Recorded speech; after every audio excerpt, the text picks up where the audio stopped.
Dad, dad कैसे आप? भगवान का लाख लाख शुक्र है कि इतने बड़े हमले के बाद में भी आप बच गए। अरे मुझे तो जैसे अंकिता का कॉल आया मैं पहली फ्लाइट पकड़ के आपके पास आ गया।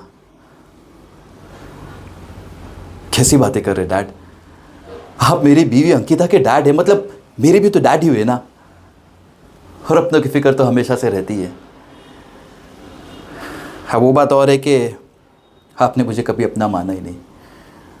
आपको तो हमेशा से लगता है कि मैंने आपकी बेटी से शादी सिर्फ आपके पैसे, प्रॉपर्टी और बिजनेस के लिए की है। खैर डैड, छोड़िए इन सबको। मैंने पता लगा लिया है कि आप पे हमला किसने करवाया है। मन तो कर रहा था कि उसके घर में घुस के उसको अपनी हाथों से मार दूं। बस यही सोच के रुक गया कि मैं खुद को कैसे मार सकता हूं।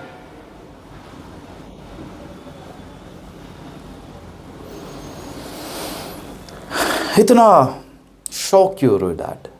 आप पे हमला मैंने ही करवाया था, क्योंकि आप जो मेरे बारे में अब तक सोच रहे थे ना, वो बिल्कुल सही सोच रहे थे। मैंने आपकी बेटी से शादी सिर्फ आपके पैसे, प्रॉपर्टी और बिजनेस के लिए की है। और मैंने आपको कई बार समझाने की कोशिश की कि एटलीस्ट अपना ये बिजनेस मेरे नाम पे कर दीजिए, लेकिन नहीं, आपको तो अपनी चलानी है ना। सो अगर आपको कुछ हो जाता है और अंकिता आपकी एक लौती बेटी होने के नाते आपका सब कुछ खुद में खुद उसका हो जाएगा। और आप तो जानते ही हैं कि अंकिता मुझसे कितना प्यार करती है। मुझे तो उससे कुछ मांगने की ज़रूरत ही नहीं पड़ती, वो खुद ही सब कुछ मुझे दे देती। लेकिन आप बच गए, या यूं कहिए कि भगवान ने ना आपको और एक मौका दिया अपनी गलती सुधारने का। सो दिस टाइम आप एक अच्छे डैड की तरह आपका बिजनेस मेरे नाम पे कर देंगे, और फिर आप आपकी रिटायर्ड लाइफ एंजॉय करेंगे जैसे दूसरे लोग करते हैं।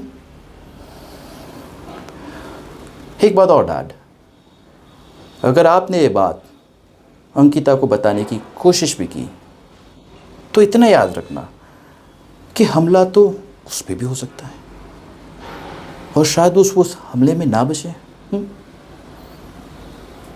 सो हम तीनों की भलाई इसी में है कि आप मेरी बात मान लें।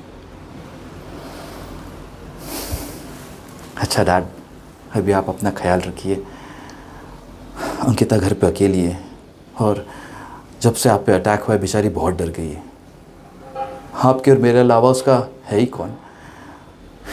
मैं चलता हूँ। ठीक है डैड।